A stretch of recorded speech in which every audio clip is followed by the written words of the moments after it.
इस वीडियो में हम गॉस के प्रमेय का अनुप्रयोग देखेंगे।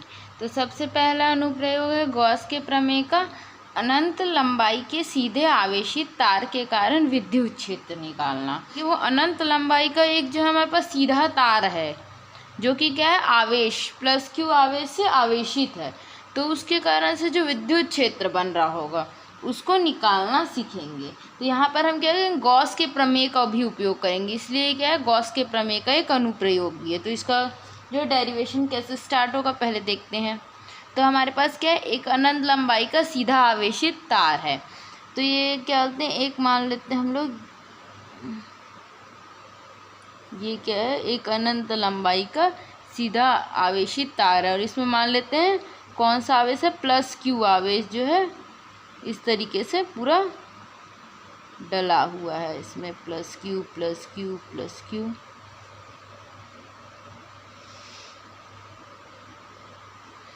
आवेश ये पूरा इसमें अनंत तक के जा रहा है। इसमें प्लस क्यू आवेश वितरित है मान लेते हैं। तो जैसे हम लोग प्लस क्यू आवेश वितरित है, तो ये क्या है, एक ऐसा बॉडी है जिसमें निरंतर आवेश वितरण हो रखा है। तो निरंतर आवेश वितरण में हम एक पढ़े थे रेखीय आवेश घनत्व, तो वो यहाँ पर यूज होगा। रेखीय आवेश घनत्व को लैम्डा से दर्शाते हैं, यानी कि आवेश बटे लंबाई, उसको हम कहते हैं रेखीय आवेश घनत्व। अब इसमें विद्युत क्षेत्र निकालना इसी कारण। तो ऐसे केस में हम लोग क्या करते हैं, पहले इसको लिख लेते हैं जो हम लोग अभी देखे। तो लिख लेते हैं, माना कि एक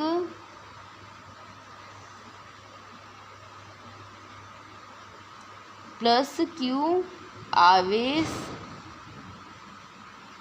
द्वारा आवेशित एक अनंत लंबाई का तार है जिसकी रेखीय आवेश घनत्व यदि लैम्डा हो, तो हमारा लैम्डा हो जाएगा, वो क्या हो जाएगा, क्यू बाय एल। कि जो हमारा रेखीय आवेश घनत्व वो क्या होता है, आवेश बटे जो तार या रेखीय चालक की लंबाई। यहाँ क्यू क्या है, आवेश, और एल है जो हमारा रेखीय चालक की लंबाई। अब हम क्या करते हैं, इसके केंद्र से ये जो हमारा तार है इसके जो बीच वाले पॉइंट से, मिड पॉइंट यानी इधर से और इधर से जो मिड पॉइंट हो गया, वहाँ से हम क्या करते हैं, आर दूरी पर एक बिंदु पी लेते हैं, या ये जो है अपना आर दूरी हो गया, आर दूरी पे एक बिंदु पी ले लिए ये। अब हम लोग क्या करेंगे, इसके केंद्र से आर दूरी पे जो है एक बिंदु पी है, तो इससे अब क्या करते हैं, वो जो बिंदु पी है वो एक ऐसे बेलन की सतह पर स्थित है जिसकी त्रिज्या जो है आर है और लंबाई एल है। तो हम क्या करेंगे, एक ऐसा बेलन बना लेते हैं। तो बेलन बनाने के लिए पहले क्या करेंगे, हम लोग इसको ऐसे लाइन खींच देंगे और इधर की साइड भी इतनी ही दूरी ले करके इधर की साइड भी लाइन खींच देते हैं। कहाँ तक कि एल लंबाई की लेना है। तो हम लोग मान लेते हैं, सपोज कर लो ये वाली दूरी जो हमारा एल हो गया, ये हमारा बेलन बन गया।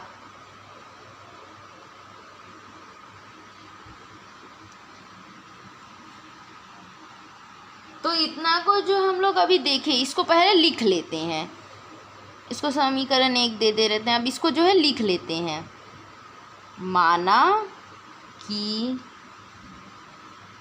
तार से आर दूरी पर एक बिंदु P है जो कि एक ऐसे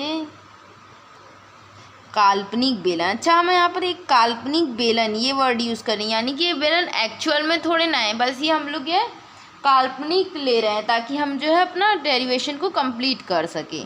बेलन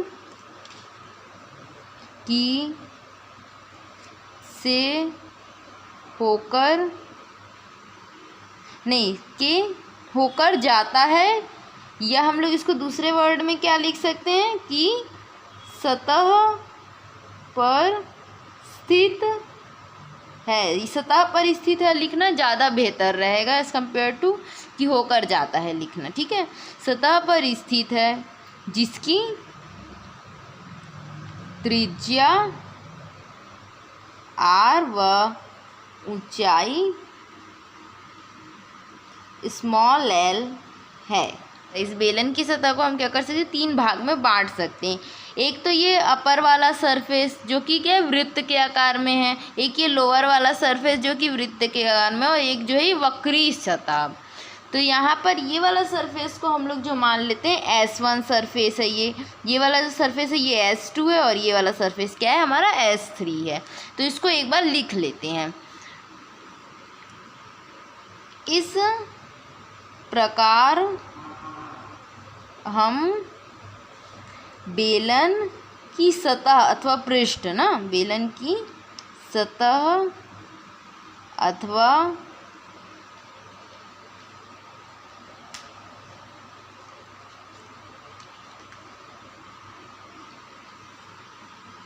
पृष्ठ को 3 भागों से मिलकर बना हुआ मान सकते हैं, मिलकर बना हुआ मान सकते हैं। तो कौन कौन से भाग हो जाएंगे वो, पहला जो है, पहला समतल वृत्तीय पृष्ठ, समतल वृत्तीय पृष्ठ जो कि हमारा क्या है S1 है। दूसरा कौन सी सतह हो जाएगी,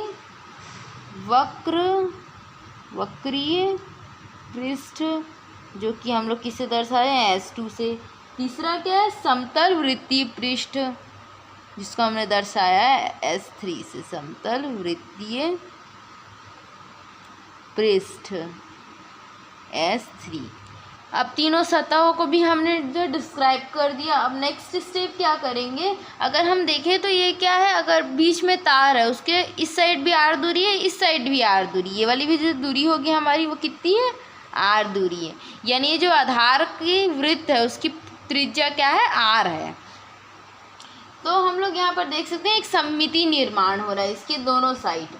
तो क्या कहने का मतलब है, जो विद्युत क्षेत्र यहाँ P बिंदु पे हो वही इस बिंदु पे भी विद्युत क्षेत्र होना चाहिए। मान लो यहाँ पर एक बिंदु P प्राइम है ना, तो यहाँ पे भी वही विद्युत क्षेत्र होगा, जो यहाँ पे विद्युत क्षेत्र वो यहाँ पे विद्युत क्षेत्र होगा।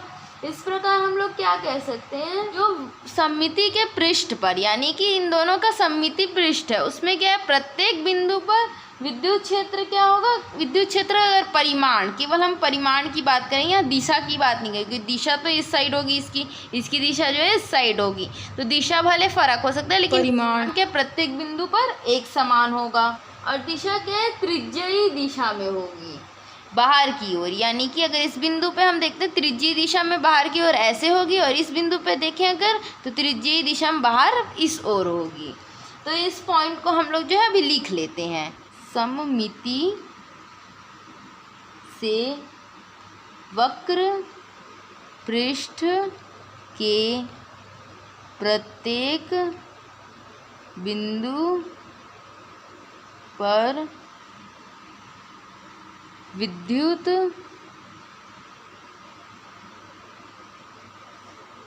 क्षेत्र का परिमाण समान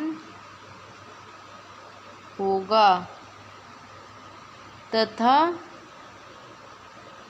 दिशा बेलन की त्रिज्यीय दिशा में बाहर की ओर होगी। बेलन की त्रिज्यीय दिशा में मतलब बेलन की जो त्रिज्या है उसके दिशा में उसकी अनुदिश होगी, यानी उसी के दिशा में होगी और बाहर की ओर होगी। अब हम क्या कहते हैं, इसका वक्र पृष्ठ, ये जो पृष्ठ कहलाता है इसको हम क्या कहते हैं, वक्र पृष्ठ कहते हैं। तो इसके वक्र पृष्ठ पे हम लोग एक बिंदु P ले लेते हैं और ये जो है आधार है इसका। ये वक्र पृष्ठ पे एक बिंदु क्या है, P ले लें हैं, और इस P बिंदु पर क्या है, अगर जो है एक स्मॉल अवयव हम लोग मान लेते हैं DS अवयव है, तो DS अवयव का दिशा क्या होगी, इस तरीके से DS अवयव की दिशा होगी, और इस पे जो विद्युत क्षेत्र मिलेगा हमको उसकी दिशा भी आउटवर्ड होगी, रेडियली आउटवर्ड या त्रिज्यीय बाहर की ओर होगी। इतना हम लोग पहले देख चुके हैं, तो इसको लिख लेते हैं। बेलन के वक्र पृष्ठ, बेलन का वक्र पृष्ठ क्या है, S2 से गुजरने वाला विद्युत फ्लक्स, मान लो बेलन के वक्र पृष्ठ से गुजरने वाला विद्युत फ्लक्स क्या है, φ2 है। लिखते हैं क्षेत्रीय समाकलन E सदिश E डॉट ds, ये लिखते हैं। अब यहाँ पर क्या हो जाएगा,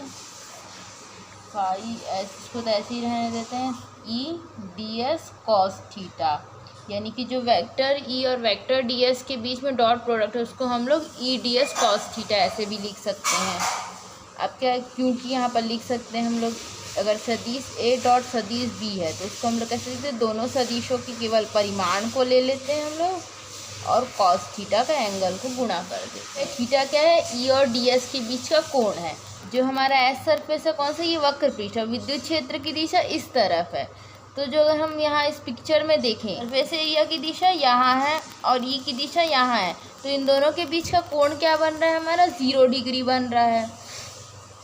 तो यहाँ पर हम लोग देख सकते हैं, क्योंकि यहाँ लिख लेते हैं E व ds के बीच का कोण, यहाँ पर हमारे पास 0 डिग्री मिल रहा है, तो φs E ds cos 0 degree. तो यहाँ पर हम लोग क्योंकि टेबल में जानते हैं जो cos 0 डिग्री होता है उसका मान क्या होता है, 1 होता है, cos 0 डिग्री बराबर 1, इसलिए क्या आ जाएगा हमारा φ2 बराबर surface integral of E ds, ये आ गया हमारे पास। अब जो है यहाँ पर हम लोग अगला देखें आगे का स्टेप, तो जो हम क्या करें, क्षेत्रीय समाकलन करें। क्षेत्रीय समाकलन का फलन केवल ds होगा, E तो जो है नियत है, तो E को बाहर निकाल देते हैं, अंदर क्या रह जाए, φs ds। अब जो है ये अगर हम लोग इसको ध्यान से देखें, जो इंटीग्रल सरफेस इंटीग्रल ds है, ये यहाँ पर है क्या, ये जो है वही एरिया को दे रहा है जो वक्र पृष्ठ है उनको है ना। अगर हम लोग जो है थोड़ा सा अपने को समझ, हाँ ये कौन से एरिया का है, इस वक्र पृष्ठ के लिए है, जो वक्र पृष्ठ में जितने छोटे छोटे क्षेत्रफल अवयव होंगे वो सारे क्या है, ds हैं, ये वाले। अभी फिलहाल हम लोग वक्र पृष्ठ में जो क्षेत्रफल अवयव है उसकी बात करें, तो अगर उन सबका समाकलन ले ले तो वो क्या देंगे हमको, बेलन का वक्र पृष्ठ देंगे। तो ये किसके बराबर होगा हमारा, बेलन के वक्र पृष्ठ के क्षेत्रफल के बराबर होगा। और जो बेलन का वक्र पृष्ठ होता है वो हमारा होता है 2πrl, जहाँ l क्या है, बेलन की ऊंचाई है, r बेलन के आधार की त्रिज्या है और 2π एक नियतांक है। तो इसलिए हम लोग क्या करेंगे, इसलिए हम लोग φ2 को क्या लिख सकते हैं, E इंटू 2πrl। अब इसको अगर अच्छे से लिख रहे तो φ2 बराबर 2πrl, इसको दे देते हैं हम लोग समीकरण नंबर 2। ये हो गया हमारे पास समीकरण नंबर 2। अब जो है इसके अलावा यहाँ पर देखें दो और पृष्ठ हैं, S1 और S2। अगर हम लोग S1 और S2 को देखें तो यहाँ पर अगर हम लोग क्षेत्रफल अवयव लेते हैं, एक यहाँ पर जो है क्षेत्रफल अवयव मान लो देते हैं हम लोग इस पॉइंट पे ले रहे हैं, तो इस पॉइंट पे जो क्षेत्रफल अवयव होगा यानी कि ds किसमें, S1 सरफेस में, उसकी दिशा इस ओर होगी आगे की तरफ। लेकिन हमारे पास यहाँ पर देख सकते विद्युत क्षेत्र तो हमारा इस ओर है, तो इन दोनों के बीच क्या है, 90 अंश का कोण बन रहा है। तो वैसे जो है सेम S1 सरफेस से गुजरने वाला विद्युत फ्लक्स ही देख लेते हैं, वह बेलन के S1। अच्छा, और ऐसे ही सेम अगर हम लोग इस वाले सरफेस पे देखें S3 सरफेस पे, तो S3 सरफेस पे भी अगर हम लोग क्षेत्रफल अवयव लेते तो उसकी दिशा क्या है, इस तरह नीचे की ओर होगी, लेकिन विद्युत क्षेत्र की जो दिशा है वो इस ओर है। तो यहाँ पर फिर देख सकते हैं हम लोग E और DS के बीच में क्या कोण बन रहा है, 90 अंश का कोण बन रहा है, केवल आधार की परिधि के लिए। और वक्र पृष्ठ के लिए क्या बनता है, तो 0 अंश का कोण बन रहा है। तो इसको आगे देख लेते हैं, बेलन के S1 और यहाँ हम S1 से सतह से गुजरने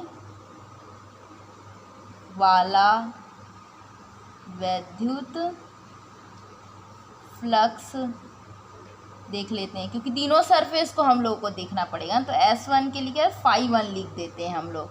तो इसको फिर से करेंगे, क्षेत्रीय समाकलन E ds। यहाँ पर क्या है, ये हो जाएगा हमारा क्षेत्रीय समाकलन E ds cos थीटा लिख देते हैं इसको।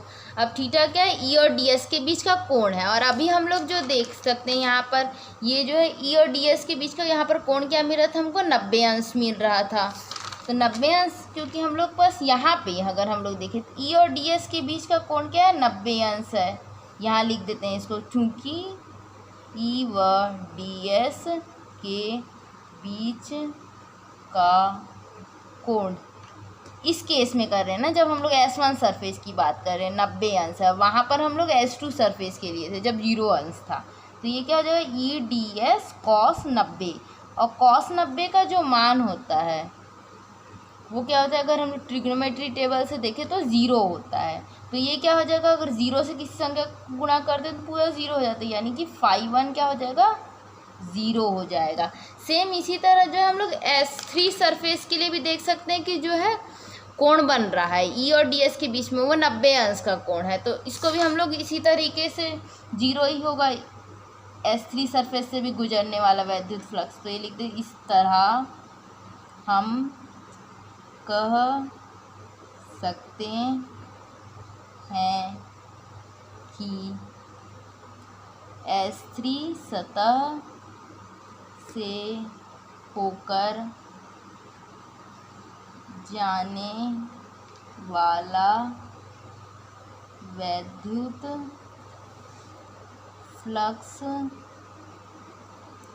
φ3 बराबर 0।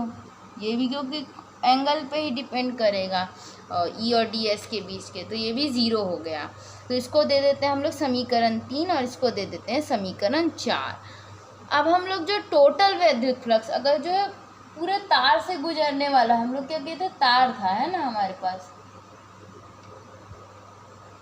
तो जो बेलनाकार, अब जो है हमारे पास ये क्या था, हमने जो गाउसी सरफेस का निर्माण किया। इस पूरे गाउसी सरफेस, इस तार के कारण हम लोग P बिंदु पे या R दूरी पे P बिंदु ले रहे थे, और उसके कारण से गाउसी सरफेस का मिला था हमको, जो कि था बेलनाकार था। तो बेलनाकार गाउसी सरफेस से गुजरने वाला टोटल वैद्युत फ्लक्स देख लेते हैं, बेलनाकार, यहाँ लिख देते हैं, अतः बेलनाकार गाउसीय सतह से गुजरने वाला कुल वैद्युत फ्लक्स। अब टोटल लिख रहे हैं तो इसको हम लोग जो है फाई से दर्शाएंगे। तो फाई बराबर क्या हो जाएगा, φ1 यानी S1 सतह से गुजरने वाला वैद्युत फ्लक्स, φ2 यानी S2 सतह से गुजरने वाला वैद्युत फ्लक्स, प्लस φ3 यानी कि S3 सतह से गुजरने वाला वैद्युत फ्लक्स। तो फाई टोटल आ जाएगा हमारा 0 प्लस 2πER L प्लस 0। ये मानों को हमने कहाँ से देखा, समीकरण 2, 3, 4 से। तो यहाँ लिख भी सकते हैं समीकरण 2, 3 व 4 से φ1, φ2 व φ3 के मानों को रखने पर ये लिख दिया। अब यहाँ पर क्या आ जाएगा हमारे पास आगे, फाई बराबर 2πER L। ये हमारा टोटल वैद्युत फ्लक्स आ गया जो कि बेलनाकार गाउसी पृष्ठ से होकर के जा रहा है। इसको दे देते हैं हम लोग समीकरण नंबर 5। अब यहाँ पर हम लोग जो गाउस के प्रमेय से क्या जानते हैं, जो किसी भी सतह से जो गुजरने वाला वैद्युत फ्लक्स होता है उसको वो क्या होता है Q/ε0। और यहाँ Q क्या होता था, उस गाउसी पृष्ठ के अंदर उपस्थित विद्युत फ्लक्स, उस गाउसी पृष्ठ के अंदर उपस्थित आवेश।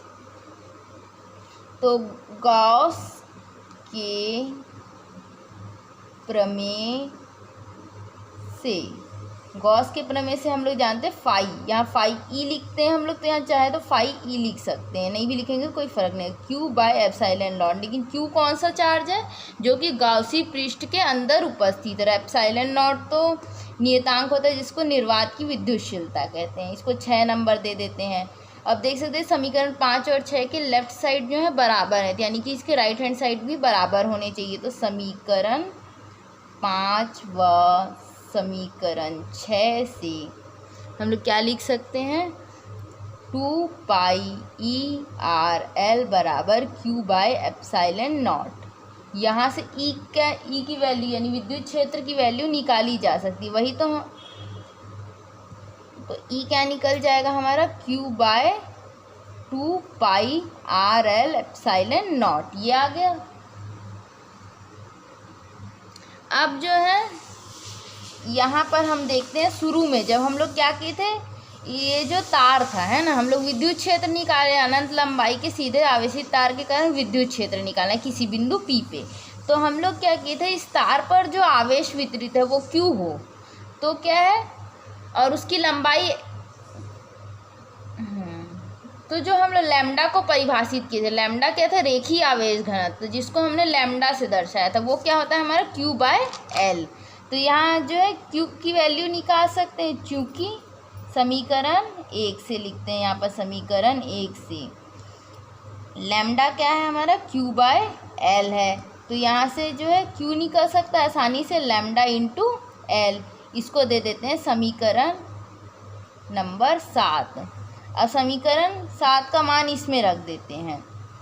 तो यहाँ पर जो है Q का मान क्या निकाल लिए, लैम्डा है इंटू L। तो यहाँ पर हम लोग ये मान रख सकते हैं, तो क्या मिल जाएगा हमको, ये वाला Q का मान इस वाले समीकरण में रख देते हैं। E बराबर Q के जगह रख देते हैं लैम्डा L, बट्टे में आ गए 2πRL/ε0। अब ये L से ये L कट जाएगा, ये L है ना, तो यहाँ पर क्या बचेगा हमारे पास, E बराबर λ/2πR/ε0। इसको ढंग से लिख लेते हैं, तो E बराबर हमारे पास क्या आ रहा है, λ/2πR/ε0। यही क्या है हमारा अभीष्ट व्यंजक है, यानी कि अनंत लंबाई का अगर हमारे पास कोई तार है तो उसके किसी समीप में जो है हम एक बिंदु ले रहे हैं, जिसको क्या नाम दिया था यहाँ पर हमने, P बिंदु नाम, उसके विद्युत क्षेत्र के परिणामी का व्यंजक है। तो इसको हम लोग नाम दे देते हैं, यही यहाँ पर लिख देते हैं, यही अभीष्ट व्यंजक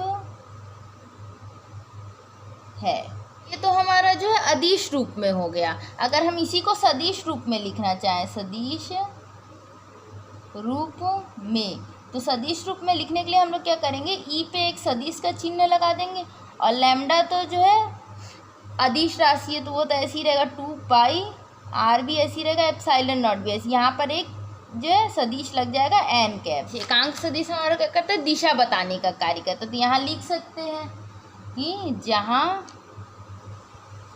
n कैप तार के किसी बिंदु के अभिलंबवत गुजरने वाले तल में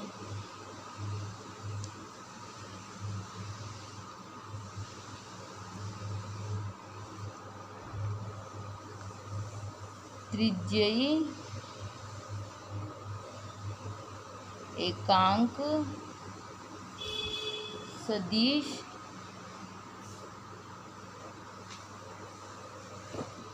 है। अब जो है इस वाले जो हमारा व्यंजक निकल के आया, इसको जो है हम कोई नाम दे देते हैं। इसको मान लो 8 दे रहे हैं, इसको 9 दे देते हैं सदिश रूप को।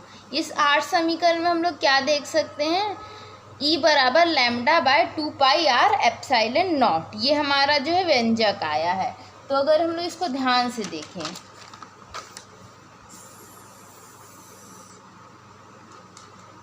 समीकरण 8 से E बराबर क्या आ रहा है, lambda by 2 pi epsilon naught R, ये हमारे पास वैल्यू आई है। अब जो अगर इसको हम लोग इस इक्वेशन को देखते हैं तो यहाँ पर जो 2 पाई एप्सिलॉन नॉट, ये लैम्डा, ये पूरा तो हमारा कांस्टेंट है यानी नियतांक है, इसलिए हम लोग देख सकते हैं कि E जो है 1 बाय आर के प्रोपोर्शनल है। प्रोपोर्शनल यानी अनुक्रमानुपाती है 1 बाय आर के। तो अगर E और R के बीच में ग्राफ देखें हम, तो वो किस तरीके से बनेगा, हमारा सदिश E और R। R क्या है, P बिंदु की दूरी, और सदिश क्या है, उस बिंदु पर विद्युत क्षेत्र। तो वो हमारा कुछ इस तरीके से मिलेगा ग्राफ। तो ये क्या बता रहा है ये ग्राफ हमको, और ये व्युत्क्रमानुपाती का E क्या है, व्युत्क्रमानुपाती है R के। तो ये हमें क्या बता रहा है कि जैसे जैसे हम लोग P बिंदु की दूरी जो है तार के केंद्र से बढ़ाते जाएंगे, यानी तार है उससे जो है P बिंदु की दूरी हम लोग बढ़ाते जाएंगे, R जो है P बिंदु की दूरी है वो हम लोग अगर बढ़ाते जाएंगे तो विद्युत क्षेत्र क्या है, कम होता जाएगा। ये ऐसा देख सकते हैं जो सबसे पास वाले बिंदु पर जो विद्युत क्षेत्र अधिक मिलेगा, उसके बाद जैसे जैसे दूर जाते जाए विद्युत क्षेत्र का मान कम होता जाएगा, और ग्राफ जो है इस तरीके का बनेगा।